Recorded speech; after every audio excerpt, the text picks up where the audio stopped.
নমস্কাৰ, মোৰ চেনেলৰ অন্য এটি ভিডিঅ'লৈ আপোনালোক সকলোকে স্বাগতম জনাইছোঁ। কালাকন বনাবৰ কাৰণে মই আধা লিটাৰতকৈ অলপ বেছি গাখীৰ লৈছোঁ আৰু হাই ফ্লেমত উতলিব দিছোঁ।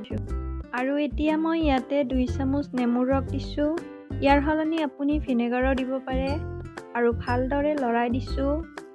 আৰু এতিয়া মই গেছৰ ফ্লেমটো অফ কৰি দিম।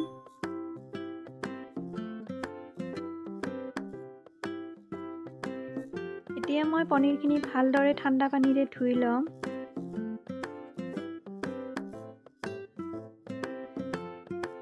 মই এখন কটন কাপোৰ ভিজাই লৈছোঁ আৰু তাত পনীৰখিনি দি দিছোঁ আৰু মই ইয়াৰ পৰা গোটেই চেপি পানীখিনি উলিয়াই পেলাম।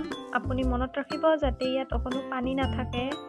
আৰু মই এনেদৰে হাতেৰে মঠি পনীৰখিনি মিহি কৰি ল'ম।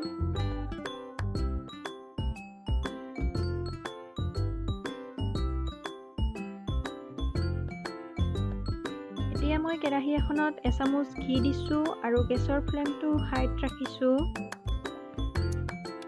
আৰু ইয়াতে মই এগিলাচ গাখীৰ দি দিছোঁ আৰু এইখিনি মই হাই ফ্লেমত এনেদৰে উতলাই থাকিম যেতিয়ালৈকে ই আধা হৈ নাযায়। আৰু মই চেনি 3 চামুচ দি দিছোঁ। মিঠাটো আপুনি আপোনাৰ সোৱাদ মতে দিব।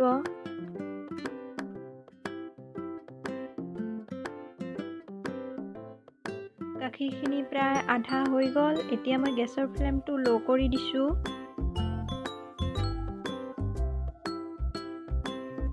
আৰু এতিয়া মই ইয়াতে পনীৰখিনি দি দিছোঁ আৰু ভালদৰে মিহলি কৰি লওঁ। অলপমান ইলাচি গুড়িও দি দিছোঁ।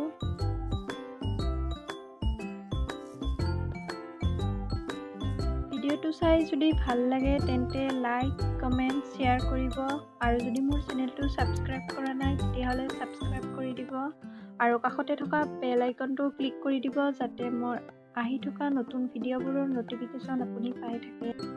এইখিনি ৰেডি হৈ গৈছে। এতিয়া মই এইখিনি নমাই ল'ম। এতিয়া মই ঘি সনা কাঁহীখনত লৈ লৈছোঁ আৰু এনেদৰে মই বহলাই দি দিম।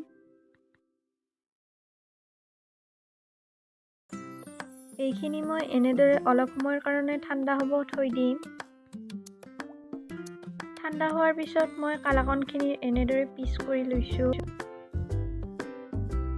এই কালাকনকেইটা খাবলৈ একেবাৰে দোকানৰ নিচিনা হয়। আপুনি এবাৰ বনাই খালেই গম পাব। দেখিবলৈ যিমান ধুনীয়া হয় খাবলৈ খুব টেষ্টি হয়। আশা কৰোঁ ভিডিঅ'টো চাই ভাল পাব। ধন্যবাদ।